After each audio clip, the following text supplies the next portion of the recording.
Great. Okay, I can kick off if that's okay. Hi everyone, thank you for joining. My name is Chris Dixon O'Mara. I'm the Climate Action Officer with Clare County Council. Um, just recently, we've adopted our Climate Action Plan for Clare for 2024 to 2029. And as part of that, the development of renewable energy will be a key feature, of course, and anaerobic digestion as well, of course, may play a role in that. So today we have a bite-sized webinar with the support of Tipperary Energy Agency. And this is as part of the Remarkable project, which the guys at TEA can discuss a little bit more. But today's topic is obviously very important. The draft national biomethane strategy recently published sets out that there'll be around 140 anaerobic digestion plants in Ireland by 2030, and it's possible that in Ireland, or in Clare, sorry, that we could have a few of those given our rural nature of our economy. And there's some good examples already that are in place in Ireland and across Europe. And I know Mick in today's webinar will discuss those. Today's webinar, as I said, will be short. There's a Q&A function. So if you want to pop any questions in there, Mick at Tipperary Energy Agency will get to those at the end. And there will be ample time for questions. So any questions you have, make sure and pop them in. We have a relatively small group, and that's what we'd expect today from a fairly kind of specific topic like AD. As you might see, the webinar is being recorded, so we'll share this afterwards as well with all registrants, and it'll be available on the Clare County Council website as well. So with that, maybe Sukanya, I'll pass to you if you want to speak a little bit about Tipperary Energy Agency and the Remarkable project. Sure, thanks, Chris. So welcome everyone, and welcome back. I think I see a familiar names, so welcome back. So just for the people who are new here, we are Tipperary Energy Agency, and I'm Dr. Sukanya Saikia. I am the Climate Action Engagement and Communication Specialist in TEA here. And Tipperary Energy Agency is an energy agency located in Neenah in County Tipperary, and we work in a lot of national and EU projects, and we work very closely with local authorities here in Ireland and with a lot of European partners all across Europe. And all our projects have an underlying focus on leading energy transition and climate neutrality. So today we are talking about, today is the second webinar of the series, Energy Webinar Series. And we have Michael O'Shea, who is an energy engineer and also a BR assessor. And he also has worked in a lot of national and EU projects in the construction sector, in residential heat pumps, and in commercial energy surveying. And he has recently joined TEA and is already doing a brilliant job at it. And we are doing this webinar as part of the Remarkable project, which is a EU-funded project. It's a brainchild of Seamus Hoyne, who is from TUS, Technological University Shannon. And this project enables climate leadership all across Ireland through a lot of stakeholder engagement. So it's part of this project. And with that, I welcome Mick again to deliver today's webinar. Thank you, Sukanya. I'll just share my screen here and we'll jump into second. Where is slideshow? So is that okay? Yeah. So welcome everybody. So today I am going to try deal with this complex topic called anaerobic digestion. So again, we're under the banner of the Remarkable project, and we have our the Clare County Council and the TEA driving this forward. So I'm going to jump into this slide deck, and I'm happy to take questions at the end, and hopefully this is maybe a learning experience for everybody here. So today we're going to just have a quick overview of what I'm trying to get through in the next half an hour. So the first thing is basically a kind of a discussion, I suppose, a kind of a story about why we're pushing for anaerobic digestion.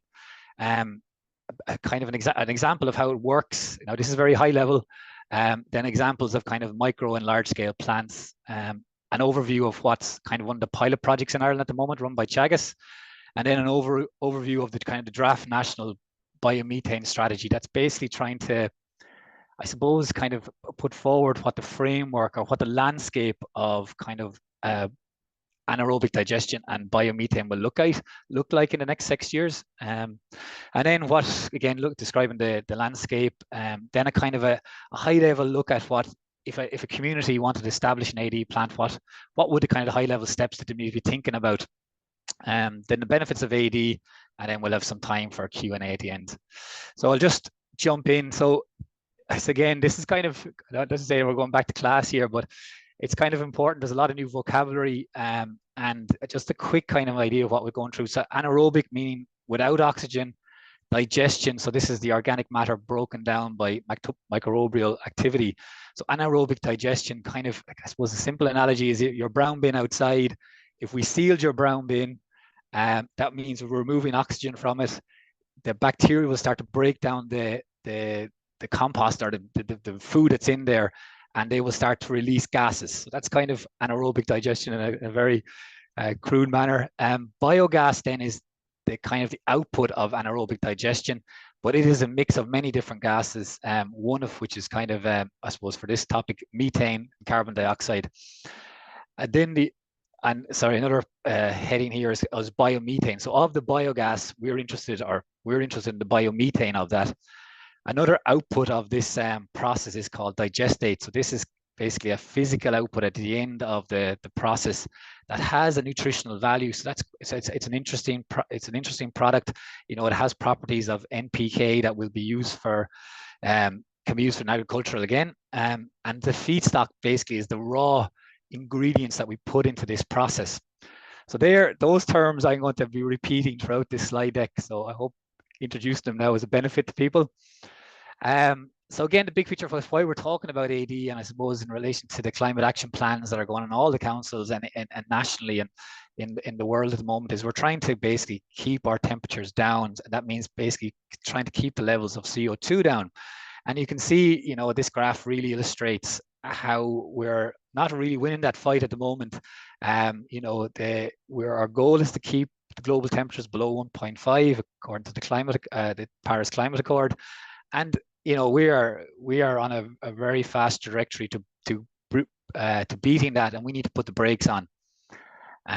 So within Ireland's braking plan is basically publishing our climate action plan, and that's basically saying we want to reduce our greenhouse gas emissions by 51% by 2030, and that's a baseline of 2018. So in our plan, we've basically put all the sectors together, and we're saying that in one sense, the low-hanging fruit is probably electricity. So that's where we talked about solar last week. Agriculture is going to be hard, but this is where anaerobic digestion fits into that band. The reason it kind of fits into that band is that we have an awful lot of slurry tanks in this country. Slurry tanks, by their nature, slatted houses and stuff, they release methane into the air. If we are able to capture and harness those slurry tanks, we're going to be able to capture that methane and put it into a more useful form through anaerobic digestion. Again, we're looking at why methane is an issue. You know, it can be 84 times more potent than carbon dioxide over a 20-year time period. So it's, you know, we need to address it, and we have a technology here that can address it. So what does the targets for AD to fit inside this whole big picture? So we are looking at, the government is looking at by 2030 to have 5.7 terawatt hours of biomethane production. Now that's a lot in kind of, what does it equate to? Like 10% of the gas grid being produced by biomethane. So, you know, we're aiming high here. And the next slide kind of shows what our ambition is. You know, we're big ambition. So the right-hand side shows the ladder. And we are, as I was trying to say, we're kind of 1% there, and we have a long way to go in the next 6 years. Currently as it stands in Ireland, we have 2 facilities producing biomethane, and that represents 1% of our goal. And we have 43 biogas facilities. So these biogas facilities are not producing methane; they're using their own biogas to run combined heat and power. So, you know, it's anaerobic digestion, but it's not feeding into the biomethane story that we're discussing this evening. So again, these are the policy pushes. This is from kind of any of the government literature that you'd read. why we should be looking and pushing for biomethane. We'll highlight these issues that, you know, the goal obviously is reducing emissions, diversification options for farmers, opportunities to replace chemical fertilizer with bio-based fertilizer. That's basically the digestate being put back on the land to help grow crops. Again, soil health restoration, improved gas security. So obviously the more gas we produce, the more secure we are. Again, promotion of the rural economy and enhancing biodiversity through improved air quality. That's all about, you know, the less methane that we're naturally releasing through our agricultural processes, the better. And again, with the gas that with the biomethane we're creating, we have the potential to use it in heavy good vehicles, which may be electrified, but this will also help with some of the very big ones that won't be able to be fully electrified. So biocompressed natural gas. So I'm going to do my best to try to get through this slide. This is it can be very, we can go fly through it, or it can be complex. So what I'm trying to do here is that we have, on the left-hand side, we have feedstocks, and the feedstocks, the most kind of widely used ones in kind of, let's say, in the kind of large facilities would be slurry, crops, or kind of grasses, and then food waste. So all of those get put into a digester. What is a digester? It can be as small as an IBC tank on a farm level, or it can be, you know, as big as kind of like, what do you call it, Olympic-sized swimming pools. And the idea of what happens is there, the feedstock goes in, it gets heated, and it gets agitated. And the heat obviously I think it's roughly around 30 degrees they're looking for. And through that process of being fed by the feedstock and having heat and movement, the microorganisms basically start to create the biogas, which is sent out here on the right hand side. And that biogas, as we just previously kind of outlined, it's a mix of gases. And what we're trying to do is harness biomethane just from that, and we'll be able to use the other gases in other industries. And then for another interest for us is the digestate that comes out the digester. So like it's that's a very, very basic overview, and we could spend days discussing this slide, so I'll move on. Just in an Irish context, what are the kind of feedstocks on the market? Like what are the feedstocks that are available to us? The big ones that everyone will highlight is silage. You know, our ability to grow grass in this country is renowned. We have an ability to grow silage using better land management practices, and in a sense like more permanent pastures, by introducing multi-species swards. And if we can start introducing legumes that are naturally nitrogen fixing into the mix, we're actually going to be able to bypass chemical nitrogen. So now we are creating a feedstock that is neutral, in the sense we're not putting any inputs into it, and we're able to feed it into a system to get a product out that is beneficial to, let's just say, society at large. Again, it's easy to say that sentence. There's lots of things behind it. The next thing is slurry. So as we discussed, we have a lot of slatted sheds in the country. We have a lot of storage at this time of year. Farmers are really actively trying to get rid of their slurry out, and they're waiting for dry days. So the slurry capacity is high at the moment, or sorry, the tanks are high. Food waste is another one. Sewage sludge. So Irish Water would be using sewage sludge in anaerobic digestion processes. Dairy Gold are using some of their dairy wastewater in AD as well. You've got brewery waste, crop residues, and marine algae. But really where we're talking today is the top two, silage and slurry. We don't, in our country, produce enough of the others to make us reaching those targets any way possible.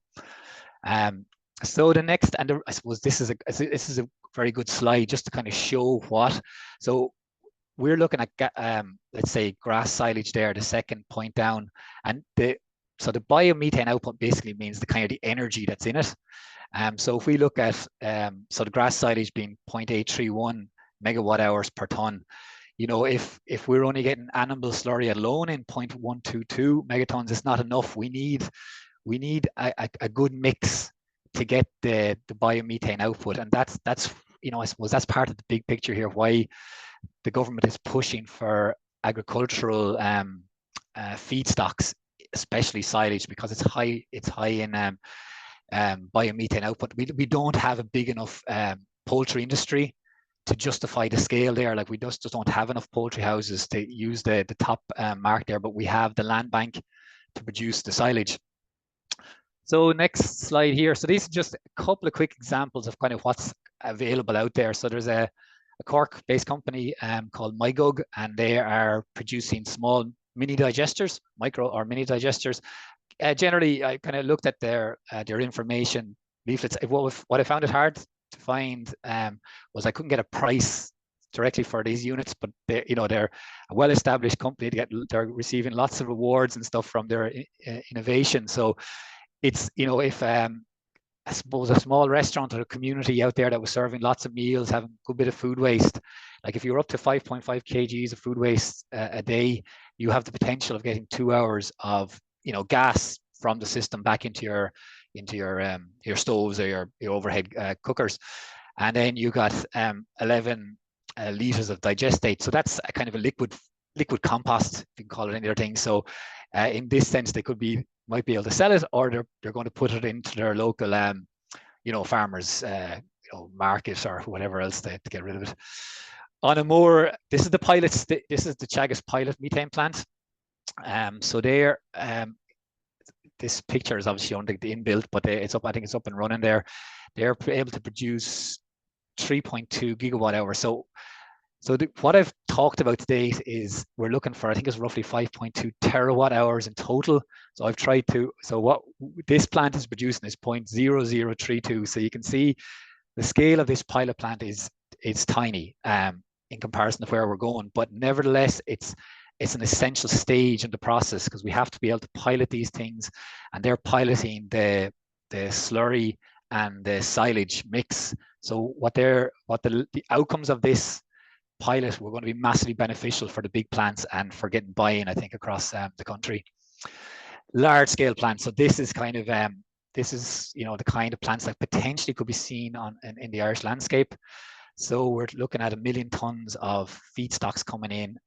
In this particular context here in Denmark, Denmark is more of this established country. They've been doing AD for probably the last 20-30 years. They're using manure industrial waste in this process, and they're producing 0.4 terawatt hours of biogas. So again, big facilities. Don't get me wrong. They're not going to be all this size, but this is probably going to be in the mix of what, if Ireland's going to reach its targets, we need to kind of be seeing these kinds of units. So this is just kind of given for anyone in the room there has kind of a farming background and was curious about what's going on in the Teagasc pilot plant. I've added these few slides just to give an idea of this kind of like what's involved in logistics. So in the pilot plant there, they're looking at kind of what fresh weight means there, like how many scoops of the tractor loader is going to go in. So they're saying for every scoop you're going to get of silage and of slurry, but what energy value that means is going to be different. So inside the digester, 80% of the, like say, the biomethane is going to come from the silage, 20% come from the slurry. And an important thing here is that the silage can have this greenhouse gas emission. It can have a plus in the sense that we're going to be using contractors to harvest this. We're going to be transporting it to these facilities, but the slurry, because it's emitting in the hotel and the garden wing room. Sorry, someone's there. Yeah, that's grand. There's a bit of feedback there from the audience. So the slurry there is offsetting it because it's emitting methane already. So we're able to get, because we're putting through the process as an offset. An important note here is that no anaerobic digestion plant wants, a high water content slurry. So we have to find a way that at the moment, if you are having slurry tanks with rainwater being pushed into them, that slurry mix is just too high and shouldn't happen anyway. So we need to be conscious of the slurry, the water content in slurry. So just to kind of, I suppose, these plants, it's really important to kind of remember that these plants need to be fed every day. It's you can't turn them on and off. They require constant feeding for the microbes constantly active, and that's why the feedstock is 9.3 tons per day and the slurry is 15.5 tons per day. And to do that in this pilot plant, they need access to 70 hectares and 1,000 cattle. So, you know, it's just, this is a very small plant, and it just giving you the idea of the kind of scale we're thinking here. So we need a lot of cooperation from the agricultural sector to get these initiatives and things striving, pushing forward. So as Chris outlined at the start, the the draft national biomethane strategy is been out since January, and they're looking for input. But what's kind of inside it, they talk about 3 different scenarios, and in each of the scenarios they talk about which one is the probability of going to meet, the probability of it's actually going to happen within the next 6 years. So I discounted the ones that weren't going to happen. I've just included the one that they say the probability is possible of going to happen. So this is the one that the politicians and the creators of this document believe is possible. But as I said, it requires the following kind of outlines. The big points for us, I suppose, is that, or for information in general, is that we're looking at about 140 plants to be created. Each of those plants will require that kind of mix of 25 to 60 tons of feedstock. So therefore, that's buy-in. You know, that's a large community buy-in to get that feedstock in. With each of those plants, they're being sized at that kind of that 40 gigawatt hours or 0.0 terawatt hours. Again, they're saying, you know, they acknowledge that needs buy-in. Like, they need all the policy enablers deployed. We need to be able to get that those plants being able to inject into the gas grid. They realize that there's a cost. You know, the cost of this sector there. They're realizing that the government is going to have to, you know, become part of this process. So these are all. I mean, I think this is a positive story that, you know, they're aware of the steps involved. And it can be done, you know. I mean, they've done the maths. So again, just at the moment, as we stand here right now, there is no government financial support for this 80 industry, especially in the production of biomethane. So what they've done here is they tried to break down the costs. So basically, they're saying as of January, the cost of a megawatt hour of fossil fuel gas is 50. If we were to go with our plan of putting the kind of the medium-sized plants around the country, those plants would be able to produce sell biomethane out at 120. So you see straight away now we've got this problem of, like, gas is cheaper than the biomethane. So this is where incentives need to become part of the picture. So we have carbon trading that can help, and that can help by circa, they're saying 20 there. So now we're gone to 70 versus 120. So now, is that right? Sorry, we're brought down. So it's 50 versus 100, I should say. Sorry. So now they're saying that to make it a kind of an equal decision, the government are going to have to come in, and this is where they're talking about a green premium. So it's like solar, it could be a feed-in tariff. You know, so there's lots of talk about that, but it has to make economic sense. And if the government doesn't step in, it doesn't make economic sense, you know, versus gas at the moment. So again, I know this is very text heavy, but just kind of to outline what the document is also saying, you know. So we're, you know, Teagasc is estimating that we need 5% of the available land to meet the target. So that's kind of like, that's a lot of land bank. You can see today in recent news, they were talking about the rewilding coming in. So and then we're talking about forestry. So there's going to be the needs and demands on the land bank, and it's going to be, you know, a challenge. But some landowners will be able to do it. It's just, that's what it is. It's a challenge. They also acknowledge in this document that with, you know, displacing some land, there may be that case of displacement of livestock. You know, this talk about reducing the herd numbers, you know, it may be an incentive for farmers to supply feedstock to AD, and that is a more financially sound plan than staying within the livestock sectors. So they acknowledge it there, you know. Again, a special thing, I suppose, in the strategies that they're saying they won't be competing or replacing with food production.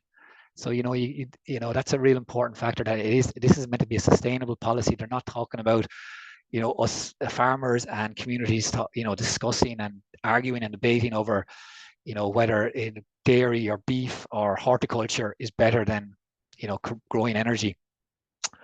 And then the last point, you know, is a real valid point. You know, you hear a lot of it, like, we not just put all our brown beans into AD. We just don't have enough to do it. We need, if we want to meet these targets, we have to grow. And that's just kind of, I suppose, just kind of, you know, it's killing that kind of point. We do not have enough food resources. They can contribute, but by themselves, they will not meet the targets. So what would this is kind of a, sorry, just 1 second. Just want a quick look at the time here. Yeah, we're not too bad. So what would the biomethane landscape look like? So Gas Networks Ireland have done a lot of work there. They've actually rolled out what they call as the Grace project in Mitchelstown. Basically, this is kind of an injection point. And so for people that are not familiar, you know, we're in North Cork here, big farming area. You know, a lot of dairy, I suppose just a lot of farmers, let's call it, and they picked that location, basically saying that there is buy-in and there is an interest of producing feedstock. So they centralized there, and they're basically hoping in this project that they'll be able to, through obviously government incentives and everything, to put in 20 AD plants within the catchment area. So the AD plants will produce the biomethane. It'll either get transported or piped, more than likely transported to this injection hub, and then fed into the grid. But again, you know, to date, would inside this, you know, it's a nice little graphic here. We don't have the AD plants supplying it yet. Sorry, we don't have the biomethane plants. There might be some AD plants in that catchment area, but they're not producing sufficient biomethane to put into the grid yet. But you know, 6 years, we still have 6 years. So the barriers, as I see them, I'm sure that other people in the room could have barriers to this, but as I mainly see them at the moment, that we need, there's currently no government funding. So as I was saying, like solar, there's no big capital support. And I think this is where the governments are going to have to step in. You know, it is going to be, in my opinion, a bit of a barrier securing reliable feedstock to these plants, considering they have to be fed every day, and that means storage of them. It is, you know, it's getting big buying, getting commitments, and probably, you know, not annual commitments, you know, maybe 5 to 10 year commitments to make these plants work. Again, a big issue you can see from the press is securing the right location for the plants so planning can be achieved. People in the room might be aware of Gort, another one in Tullamore, you know, up in the high courts, you know, trying to, you know, being stopped, and you know, that's the planning, and everyone has the right to object, and they may be the wrong plants in the wrong location, but it is a barrier that we need to be aware of, that we have to be sensitive to the needs of community, and we have to be, you know, we have to get these things done in the right place and in tandem with the community. So I suppose here we're talking about kind of, if there's anyone in the room or that's looking to kind of seriously commit to starting an AD plant, this is kind of very high level steps. Like, you know, I would be saying that in tandem with these steps, you're waiting for a government kind of green light to say there's going to be feed-in tariffs, to say there's going to be capital grants, or that there's going to be other external measures to finance these things that makes it kind of financially viable. But say there is the green shoots of finance there coming. In tandem with that, you're looking at then on the community side of things, like, where are we going to get this feedstock by, you know, from? And that's kind of like going out into the, you know, really doing a kind of a baseline survey of who's interested, what's available, like, you know, what, you know, how many cuts of silage can we do, what crop residues could be there around, what food waste, what are the size of the slurry tanks in the area. Again, while investigating this, is like every time you're asking is like, can a farmer move and adapt to moving from food production to fuel production, you know, and again, it's not to say that they're moving, can they move a percentage of their land over to it? Is there areas that are more suitable for constant pasture and getting 2 and 3 cuts of silage off it? Again, in tandem with that is the sustainability of it. You know, we need to be, there is no point in getting cuts of silage and putting them into lorries and traveling 200 kilometers across the country to put them someplace. You know, we need to be thinking about the location of these things and sustainability of moving and the logistics of moving these things. Like sustainability has to be, you know, everywhere in this, and efficiency, energy efficiency has to be everywhere in these decision makings. And again, a big thing here is about the price that can be offered. You know, like everyone in business, people will consider options if it makes financial sense to them. So again, so then you're in tandem with that is probably the second point here is, you know, consider purpose grown. So that's the idea that, you know, people will move to just producing feedstocks for the anaerobic digestion. The next thing is, again, you know, make sure you really seek high-end technical advice on the feedstocks. There is a massive variation in the acidity level of feedstocks, and that acidity level of the pH of the feedstocks will influence what is going on in the digester, what the microbes are able to do, and would you believe that at the end it will influence the quality of the biogas and the biomethane coming out. So it's really important that, you know, you know, someone says, oh, I have loads of this type of feedstock. Is it the right feedstock? And that's where technical expertise will come in. Again, you have to look at the network, the Gas Network Ireland network, and see, does it fit inside it? Sorry, in a sense, that's about sustainability and the logistics, how far away from you are you know, where your proposed plant would be. And then look at partnership models. As I said, this probably comes into the big picture of where government fits in and where feed-in tariffs and capital support. But as we've seen, you know, there's people investing in this, and it's getting stopped in planning. So there is interest, you know, as I said, when you see it's in the north, it's in England, you have it in Denmark and in France. These technologies, it's mature, it's established. So again, just kind of, I'll try to move on here. I would say that, you know, buy-in from the community is essential, in my opinion, for this. You kind of early day stuff. It's this type of interactions. It's getting people into parish halls. It's you know, sowing the seeds early, getting rid of any fears. You know, because obviously, like in all technology and all this stuff, there's stories that people have heard. You know, it's either squashing them early with data, with knowledge, and going like, here it is, here's the story, here's what's going on. The next thing there, I suppose, it's within all of these things, there are regulations to adhere to, because we're producing energy, and, you know, communities that want to produce energy at scale have to adhere to the renewable energy directives, you know, the animal byproduct regulations, planning, waste powers, grid connections. So it's not as clean as solar, unfortunately. This is complex. But again, you know, I have no doubt that the knowledge and the ability for the government to communicate and for more organizations to step up to mark will do this, you know. So again, sorry. So what are the kind of big benefits in a rural context for AD?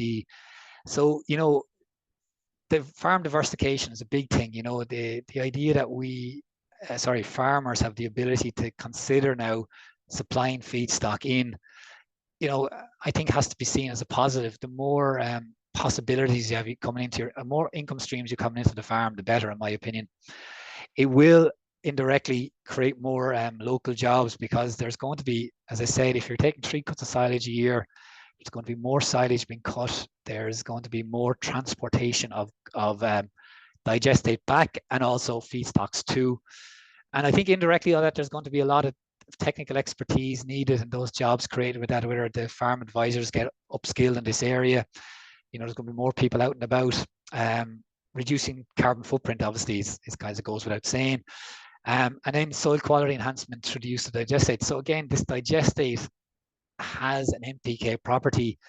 Again, if it's the right digestate that's coming back out of the AD plant, and they can put a mark on it, say this is the percentage NPK, we can put that back on the land, and it's actually a better product than slurry, in the sense of it's a more stable product, and there's loads of research out there showing, like, I'm not going to go into the kind of the level of it, but a lot of details out there showing how good the digestate is performing in crop growth. So look, I kind of going to end there. I will just leave this slide up here as well, just a small bit for people to capture it, because there is loads. I could have filled 4 slides with useful resources, but there's some great at the moment Teagasc signpost YouTubes out there where basically another version of what I did, but probably much more farmer friendly in the sense of its vocabulary and how it's been dealt. And then Engineers Ireland have another very good one. So I'll stop sharing and I'll let Chris share if there's any questions. There may not be. We'll see. Thanks very much, Mick. Very interesting again. And I guess just my own. I guess first of all, yeah, if anyone's got any questions, please pop them in the chat, or there's a small group, so feel free to unmute yourself and you can ask your question for Mick. But yeah, look, I think what I'm taking away is that like there's massive opportunities out there, but it's definitely going to need government support, especially if we expect farmers or landowners to kind of get behind and make the investment and provide the feedstocks that's needed. But there's huge opportunities, diversification, rural economy benefits, and gas security, as you mentioned as well. So look at all the challenges that are there. There's definitely lots of opportunities. I might ask you a question myself, selfishly. Oh, we're learning as well. Yeah. County Council, as you kind of educate us. I suppose you mentioned the cost, and they look at the costs are high, and there needs to be government support to fill the gap. Do you think those costs will come down like we see with solar and wind over the, let's say, the years, decades? Do you think those costs will come down in the future, or is government support always going to be needed? I suppose, you know, like ultimately, I think we need to get, you know, they talk about, you know, that 10% of gas was, I think, was representative of 2023. But like from my viewpoint, I live in Tramore. We have gas, heating our homes and being able to cook with. We have all of Tramore needs to be electrified. We need to have induction hobs and we need to have air source heat pumps. So if we can get rid of all of the residential gas needs across the country by electrification, now we're left with industry and, let's say, kind of heavy good vehicles. So, you know, by, you know, so therefore now the percentage of gas we need in the grid is going to be much smaller. You know what I mean? So now the biomethane could now be represent 50%. You know, if we can get rid of like the low hanging fruit as I see it through electrification, then it's a much smaller, you know, pie. And I don't think then, in one sense, then if our focus is energy security in Europe, I don't think the price is going to be a concern. Sorry, it's going to be a concern, but it's going to be less of an issue. Like it's a very difficult question to ask. Like I don't see the technology being as straightforward as solar and heat pump in the sense of scalability. You know, like they're being produced in other countries and we're just buying them and they're cheaper rates. So Chris, I couldn't really give you an honest answer. I can tell you what my projection is of electrification and the impact on gas, and therefore I would hope that we will get the biomethane prices down. But at the same time, like the fluctuation of wholesale gas that we've seen the last 2 years is just bonkers. You know, it makes it difficult to make kind of financial decisions. Yeah, and I think that's where government support has to come in. You know, the government has to be able to step in, and maybe that's, you know, that's kind of one of these things that is, you're just opening they're opening the purse strings here, but it's allowing the next 6 years to give some chance. I see a question come on here and there on the chat. Yeah. So Marie asks, do you think reaching the targets are achievable by 2030? I suppose I'd say I would, if you'd have to ask me in 2028. And the reason I say that is because of sorry, did I share my screen there? How EV, the story of EV has you know, come into this country. You know, the idea that we're meant to reach a million EVs by 2030, and it's, you know, there was loads of negativity about it. There was no way it was ever going to happen. And year on year, we're getting more and more EVs on the car, and they're becoming more and more common. Like I can see in the States around me, they're becoming more and more common. I no doubt, Marie, it's going to be a challenge. Like I've only barely tipped the iceberg there of the challenges that I see.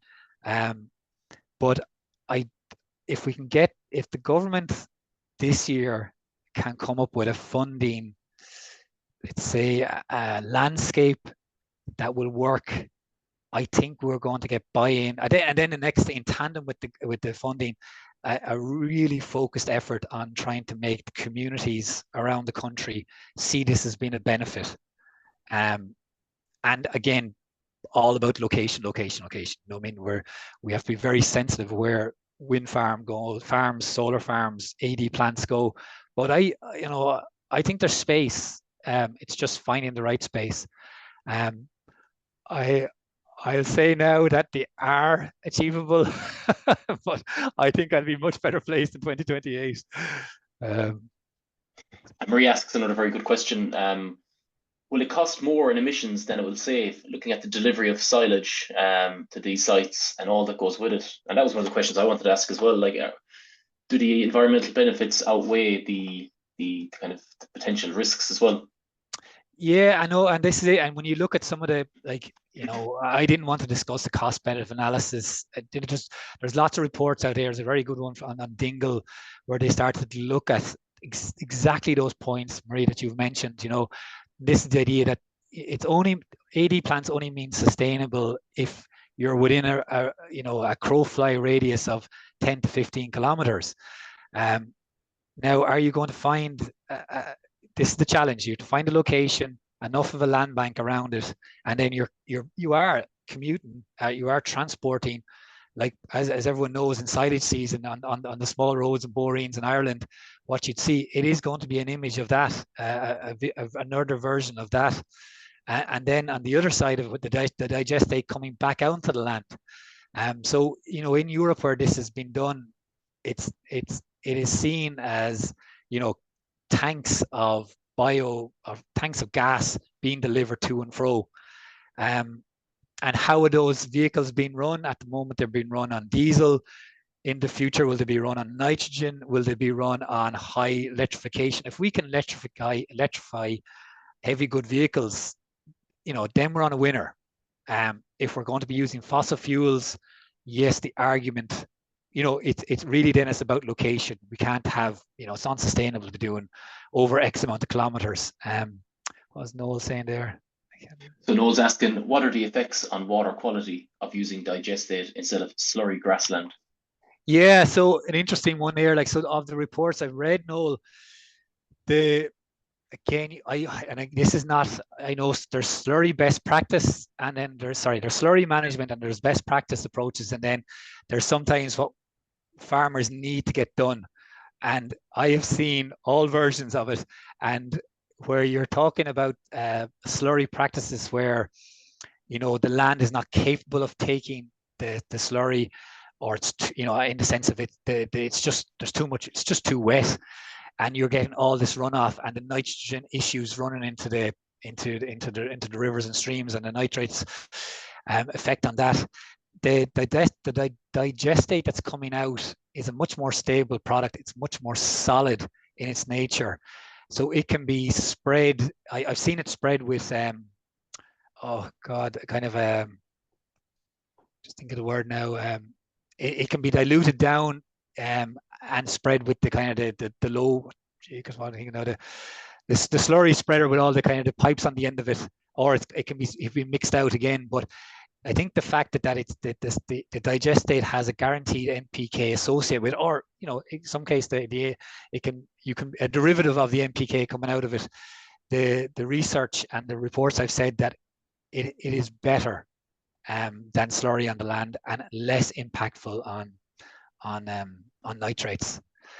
But I would, in all these caveats, these are very pertinent questions. Injection, yeah, exactly. Sorry, that's the word, Marie. Yeah. So yeah, again, this is really tip of the iceberg stuff. I would really encourage people out there and councils, to start doing more of these opportunities and inviting people in, the proper stakeholders in. Because at the end of the day, what the government are discussing, the big stakeholders are the farmers. And that's notwithstanding obviously where the AD plants are going to be located. But if we can get farmers involved and interested in the feedstock story, that's a big one. So yeah, I'm kind of happy to close out. Yeah, absolutely, Mick. Thank you very much for a very interesting webinar and taking our questions as well afterwards. Yeah, we're very grateful for your expertise. I'm not sure if yourself or Sukanya want any closing remarks. No, thank you, Mick. It was really informative. Both the webinars were really, really great. And thank you, everyone, for being here at this odd hour. And thanks, Clare County Council, for collaborating with us on this project and this for this webinar. And yep, the webinar would be available online in Clare County Council's website. So that's it. Thank you so much. Great. Okay, Thank you bye very bye. much, guys. Bye. Bye.